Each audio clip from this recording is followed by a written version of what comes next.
When computers communicated with each other over a network, which is a group of computers connected together to share resources and communicate with each other, they will communicate much like a command line program. It is just that the commands they exchange with each other wouldn't be seen by the user because they were automatically sent in the background. In the early days, in order to connect to the internet, early telephone-based ISPs, or internet service providers, would require you to dial in to them through something called a bulletin board service. Through this bulletin board service, which you would dial into with your computer's phone modem, your computers will be able to connect and access a bunch of services and run a bunch of commands on their system.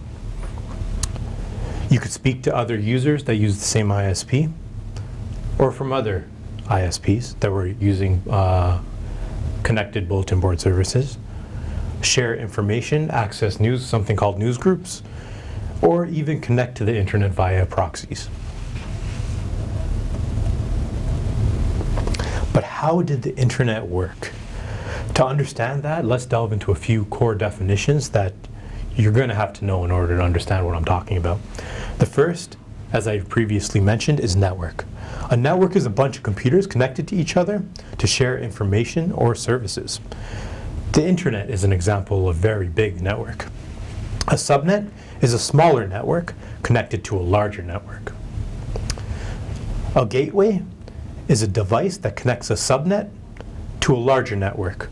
All information coming or leaving external sources enters through the gateway. Protocol. Just like people communicate in a particular language, and a person who doesn't speak English will not be able to talk or understand a person that only speaks English, programs speak in different languages with each other. In order for two programs to communicate over a network, they need to speak the same language. A protocol is basically a language that a program uses and is spoken over a network to exchange a particular type of information or data. A packet is basically a grouping of data sent over a network from one computer to another.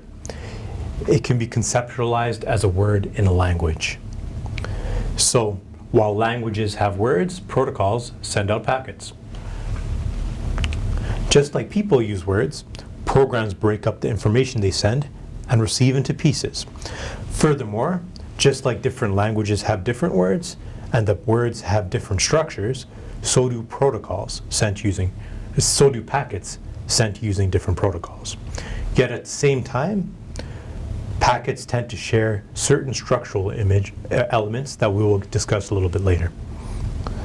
Another way to think of packets is as letters that you mail out. The next definition we'll discuss is IP addresses.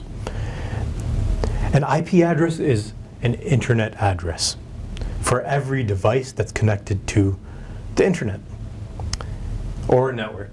It tells other computers where you are. And when you connect to a network, you are automatically assigned one. And finally, MAC address. This is a unique identifier for every network and device that you have. You have this whether you are connected to the internet or not. And then port. A port is a logical or physical endpoint for data. So whenever you send something out, you specify a port. A way to think about this is when you send a packet to another system, you have to specify who or what application in that system you want to receive it. So each of these applications will look for a packet sent to a particular port, and if it's sent to the port that they're listening on, that they receive information on, then they'll know it was meant for them. By defining the port, the receiving computer will know what language that the packet was sent in and be able to interpret and process it. When you browse a website, you're receiving data on port 80. So websites understand that, so your browser understands that it's receiving information that is website related when it comes in marked with the port 80, and then it'll display it. So now that I said those definitions, it might be a little bit hard to understand. So let's do something a little bit fun. Let's get someone's password by looking at the packets.